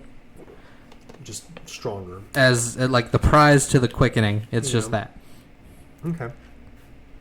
So the prize becomes the level of the quickening, and the new prize is the Source. Oh, okay. But you don't ever actually explain what the Source is. It's like the Tournament of Power, but like the next version of it. Yeah, exactly. Yeah.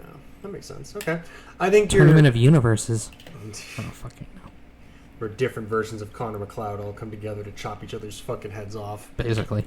And then the Connor from our universe goes Ultra Instinct, and he teams up with the Kurgan to take out the good Kurgan from another universe. Yeah, the good where Kurgan. Connor was evil. Yeah. No. Yeah. The evil Kurgan from our universe and Connor team up to take down the good Kurgan in another universe, because if that Kurgan wins, then our universe gets destroyed. So Connor and the Kurgan, our Kurgan, have to team up together to take him down. That's fucking hilarious. Right? I mean, that's what they did in Dragon Ball Z, like basically. Dragon Ball Super. Yeah, it was one of the best moments in Super too. Like Frieza becomes a good guy. Well, he's just not a bad guy. Well, I mean, It's like, hang on, are we rooting for Vegeta? Let's be honest, we're rooting against Cell. we're rooting against Cell. That's an abridged quote, by the way. I don't know if they That's actually so say good. that in the original. No, they don't. But I mean, like, it's kind of implied. You know? At that point, though, Vegeta was pretty much a good guy. I mean, he had already banged Bulma a couple times, so it's... One kid, second one well on the way. Yeah, oh, yeah. Yeah. But, yeah, I like your rewrite, though. I think it pretty much hits all the bullet points that I would do. So let's start with yours. Where's yours start?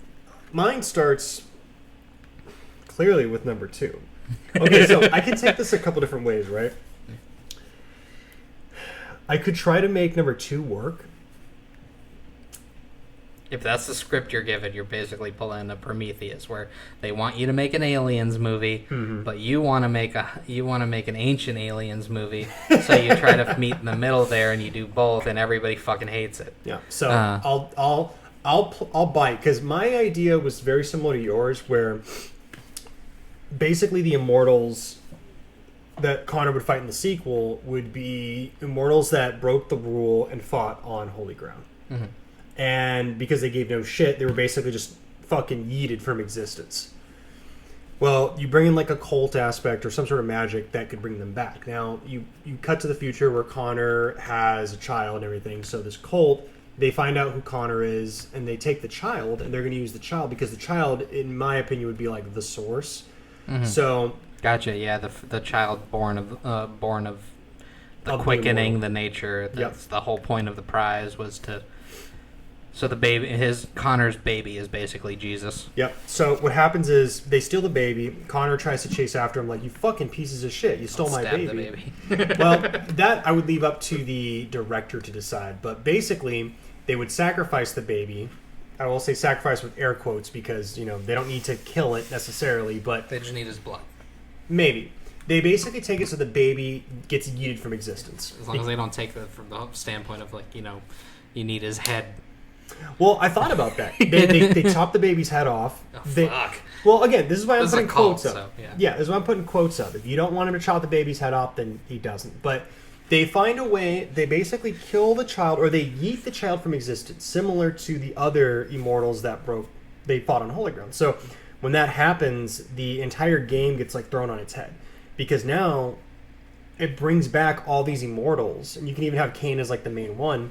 I'll even say most of the villains from Highlander 3 come back, right? All the ones that fought on... The Kurgan won't because he didn't fight on Holy Ground. Yeah. Ramirez, unfortunately, won't, but I have a cameo I could throw in with him. And that'll kind of step up the whole thing of it being like you're stepping up that this guy is worse than the last one. Exactly. And it adds... I feel like it would add more stakes to it now, too, because Connor won, right? And here's the kicker is here's where my Ramirez cameo will come into play. Ramirez will be like the spokesperson for the original creators of the game or whatever, right? You don't think too hard about it, but he shows up in his mind and is like, yo, you have to, if you can beat these people who defied our rules initially, you can get your son back. But you still have to follow the rules, because if you stoop to their level, then, I mean, you'll be no different than they are. So why would you deserve your son back? So he still has to follow his rules, not, you know, double team people, not find a holy ground. But these other people, they don't have to follow that. So, but the thing with that is none of them, it's going to be similar to Highlander 1 where none of them have allegiances. Yeah. Or their allegiances are up in the air. So they're all fucking each other up at the same time. Yeah. So Connor has to go through and try to kill basically all of them again. Like, that's the whole thing. It's essentially like Kill Bill, but fucking Highlander. Yeah. And all of the fucking 7 Vipers are trying to kill each other at the same time. Exactly. Now you can push Kane to the forefront as the main villain by having him be there when Connor like sees his baby get killed, and you just have him fucking laugh at him, be like, "That was the prize. That was what I was fighting for all this time, was to have a child, and now you're crying about it. You're pathetic. You're weak, and now I'm gonna make sure you stay alive." So you can realize and just basically let him suffer. Kind of similar to Jacob. So I'll take, even though I was talking crap, certain aspects of it worked. Keep Connor alive. And he just thinks it's funny. I mean, he broke the rules initially anyway. He's already been yeeted out of existence, and now he's brought back. You can even make this a little harder by having some of those immortals have a personal relationship with him, so you could still introduce Jacob into this. Yeah, you could easily bring Jacob into this, if that's what you want to as a screenwriter. So this is assuming that this was an idea in the pipeline before we even got to Jacob. So. Right. So you put that all into perspective, and then Connor is... You could see him... As he's going through, there's those moments where he wants to break. Because he didn't break when the Kurgan was like telling him he raped his wife and, on holy ground and everything. But this time it's like, okay, well, these fuckers already did that, though. And it's a further test to see if he won't do it. So you could even have points where he's on holy ground and he's going to have a conversation and they just run up on him. And he has to essentially flee out of the area before he fights them or engages. Because if he raises his sword in anger, then that's it. He loses. So I think it raises the stakes for the game in of itself. And you could still have Connor win and basically... Before I get to the insane fucking how I would fantasy book the second one, the actual second one.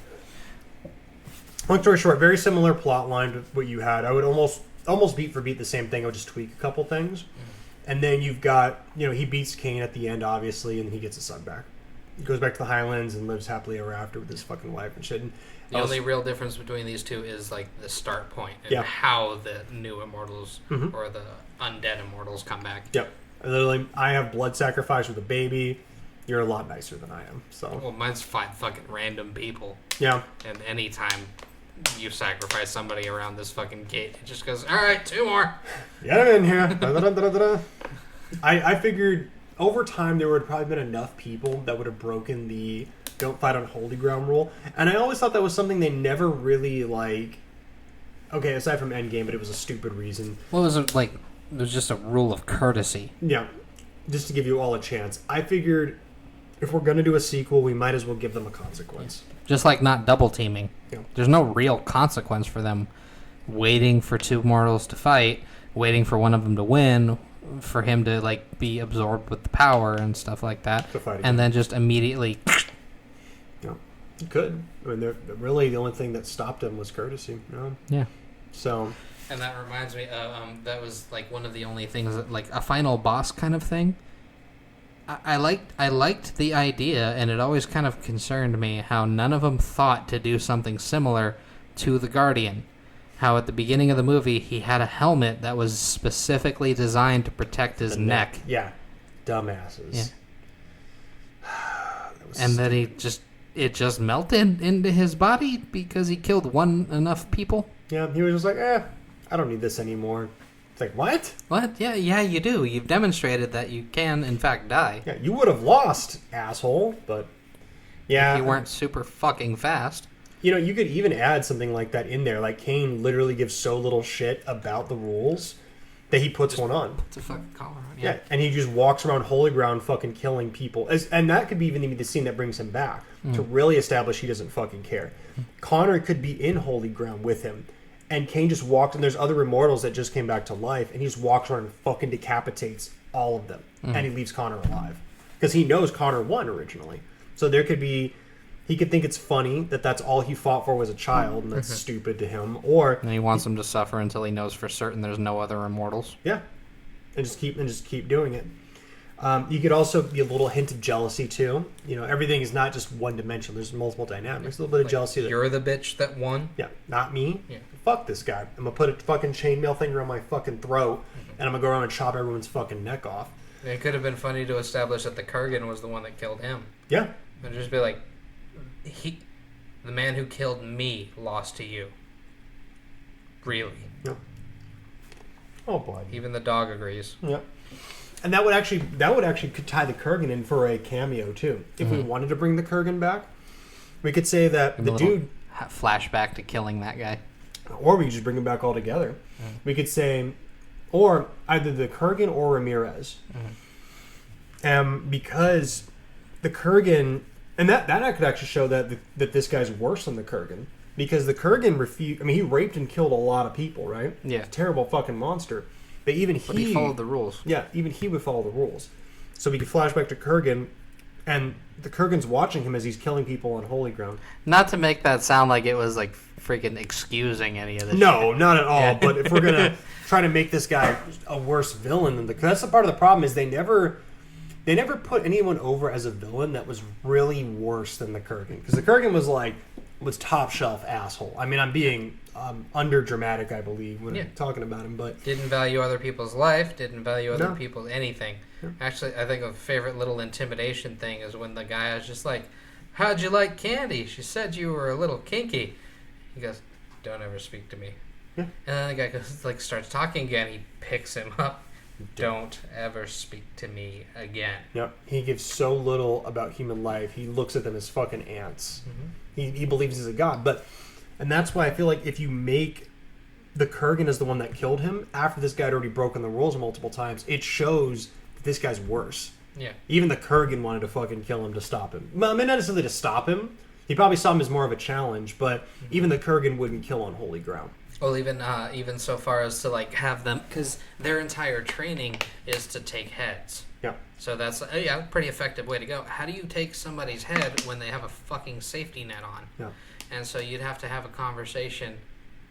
If you chose to introduce the Kurgan, you'd have to have a conversation with him about how the fuck did you beat that guy? Yeah. And I feel have like him go, "I took everything else first." Yeah. Yeah, So it's because you could still make it where Connor does not want to work with the Kurgan. Like, he's a piece of shit. He did so many terrible things to him over the years. Yeah. But he knows this is my only chance. Yeah. And he's not technically breaking the rules, because the Kurgan never broke the rules. So you could have the Kurgan come back. You could have Kurgan and Ramirez technically come back as cameos. Almost like the devil and angels on Christopher Lambert's shoulders. Not literally, but like they could show up as ghosts kind of thing. Since the seal's a little busted. Yeah, they could show back up. Culty shit. And Connor could immediately think that the Kurgan's just trying to fuck with him. From reality, I mean, he is, because he's a piece of shit. But it's like... He might even have a little level of respect for him, because you beat me fair and square. Yeah. And because of the area he came from, because he was like the Russian barbarians or whatever, which their whole thing was about that. So it kind of would make sense. And so throwing children to wolves. Yeah. Yeah, I don't think he would care too much if Connor's kid got fucking taken. But, he beat him, so it's like, well, I'll at least give you a hint on how to fucking kill this guy. So... How do you take somebody's head when their head is protected? You take everything else first. It's like, what? Take some limbs, motherfucker. Start fucking swinging. Because you could even do a scene where, like, he gets the Kurgan sword, too, and uses that to fight against... I mean, he still uses Ramirez's katana, but he could even use that to chop off the neck restraint. Because that sword might just be strong enough to fucking pierce that and break it. Because that sounds like a good thing for you to have. Yeah. Like just the idea that protection keeps the thing that's most important about you intact, but that restricts your shoulders. Yeah. You could even say that once Connor does that, chops all the fucking limbs off, we could even...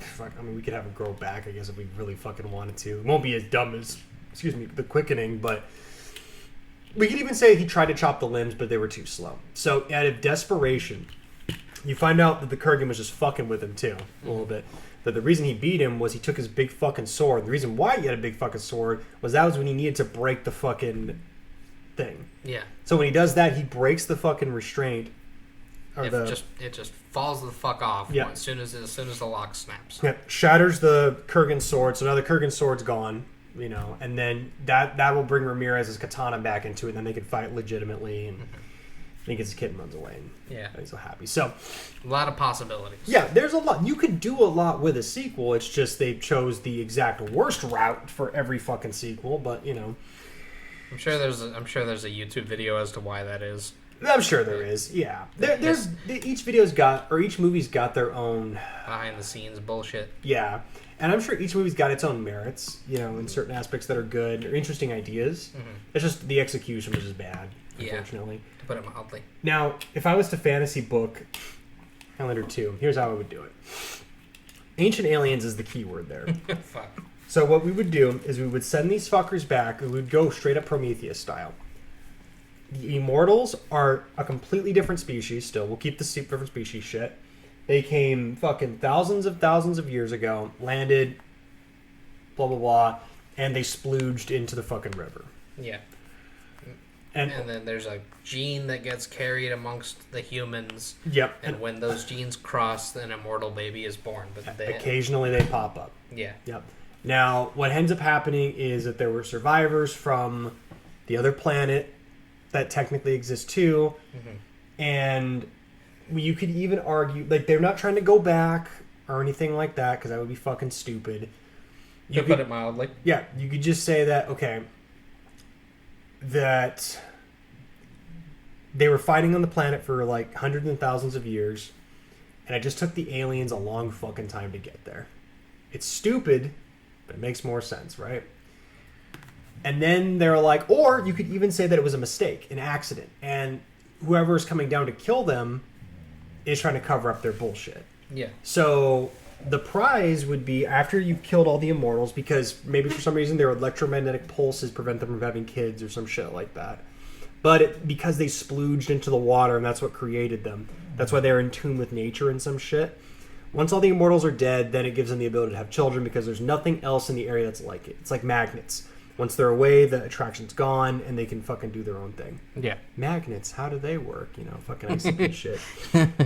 So then we have the immortal, quote-unquote, immortals come down. You could have fucking General Katana come back, because why not?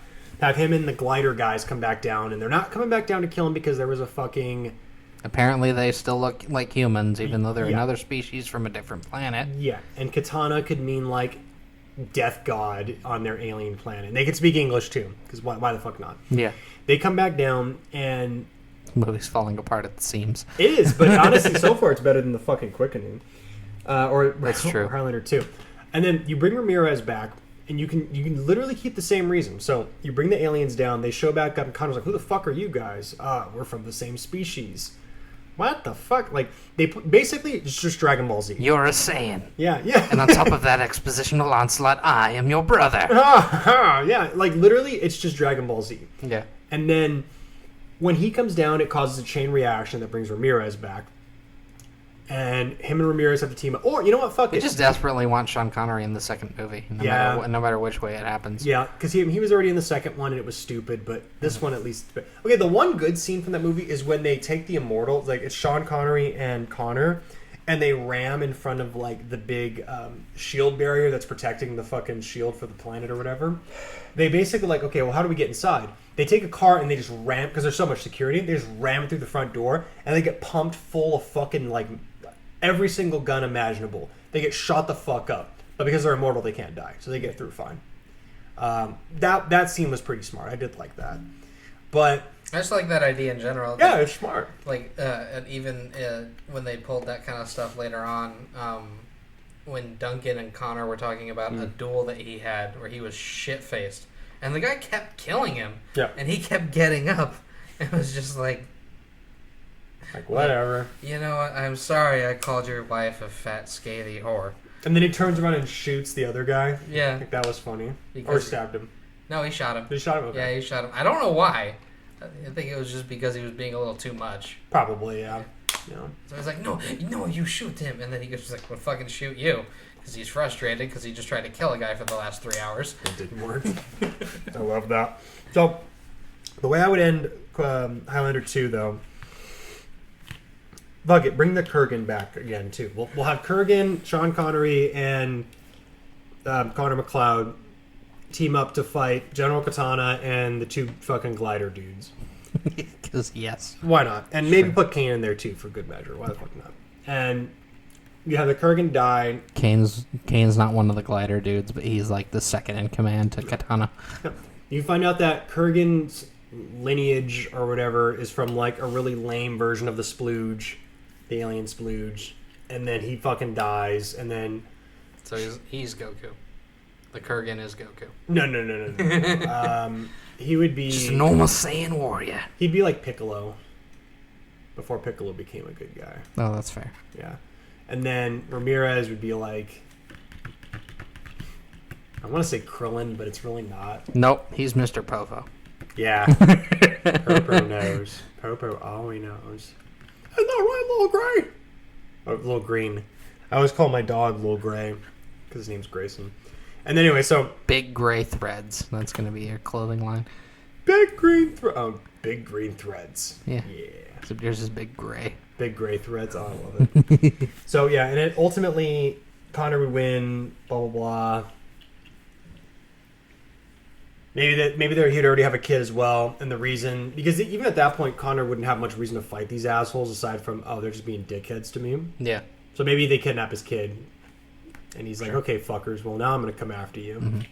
I think there's some combination of like both of the ideas that we had to make this continue, assuming that it was like, what, you want me to fucking do another? The last one was the ending. Why am I doing another one? And I went over the handicap that I had to make it about aliens. Oh, and here's how you could fix the holy ground thing. Yeah, I just completely avoided that. So I you know me, I like a challenge. I'll jump in head first for some bullshit. I'm a master bullshitter. I'll fucking figure out a way to make it work. The way you can make the holy ground thing work is on the planet, the alien splooge fell on these spots. That's what makes them holy ground. So humans are just naturally drawn towards building Alien churches splooge. on top of fucking bukkake sites. Yes. I'm not even. Yes, yes, they are. They are so obsessed with them that they will build religious monuments on top of alien splooge. Amazing. Yep, and we could even put some bullshit in there where the aliens have a code where, because they're pacifists now, that they just don't fight each other. And because Okay. they're humans and aliens, because they're half human, half aliens, the reason they won't fight on holy ground is because the alien splooge is there. So they'll go off that where it's more their human side and they can fucking chop each other's heads off. Hey, you know, like, I'm saying, like, it's fucking dumb. It is, but it's the best thing that you could possibly do if they forced you to do it. Because there's no way you can make an alien Highlander movie work without it being some dumb shit. So that's my take on all that. I think that's Is there anything else we could add or take away? There's a lot we could take away, unfortunately. Because the only other idea I had for this is that the Hell's Gate in mine gets Like the Hell Knight removed. thing. Yeah. Oh yeah, the Hell Knight too. But that's like trying to keep the Guardian as part of it. Yeah. The only other thing I can think of is that there's another one. It's called the Heaven's Gate, It'd and it revives be Darker Than Black. basically. Isn't that what it's called, Darker Than Black? Heaven's Gate? Yeah, they call them Heaven's Gate and Hell's Gate, but they don't actually. I don't really think they ever actually go into what the fuck those are, other than cataclysmic events. Yeah, they don't even bring it up in part 2 either. No. Yeah, they just said fuck it. Yeah, they just went like, "Hey, what happens if we just roll this back? He's just depressed." I like it. Make 2 of them. Yeah, I don't know. And we're gonna constantly, Give him a friend who's a brand newly formed contractor, and she has artificially or some shit, and she has like a sniper rifle. that she pulls out of her cooch. Yeah, and it's an animation that lasts like fucking forever. Yeah. We're gonna have her do it like 3 times in every episode. Yeah. Just magically so. You know what? You know how many fucking problems I can solve in my life just by magically summoning a 50 BMG? Out of your cooch? Yeah. A lot of fucking problems. Because now I also have a cooch. Shit. Wish I had one right now. On that colorful note, thank you for joining us for this particularly fascinating version of Halcyon and Bedlam. This was episode 5, if I'm not mistaken. Fixing Highlander retroactively for no reason. Yeah. Well, thank you for having me on the show. I really appreciate it. Absolutely. Look forward to coming back again sometime. I have been Rexsteady. As you know, my first name is actually Art, and you've seen my face featured on Rebel Light, my friend Holy Nick, or you can just call him Nick. You just call me whatever the fuck you want. The Brie Larson lover. You know. Brie Larson. I'm just trying to... I don't know if he's cut that out through most of the video, but I'm just pushing it so hard because it's fucking annoying. Part of me's tempted to, like, cut all mention of her out until this exact moment. But... You should. That'll be funny because I'll be like, what the fuck are you guys talking about? Put that on the Rexsteady Renegade cut of the Highlander video. Bigger, longer, raw. Oh, no, don't say my favorite word now. You can take a guess which one that one is. You heard Uncut. bigger, longer, and raw. All right. See y'all in the next one. Eat my shit.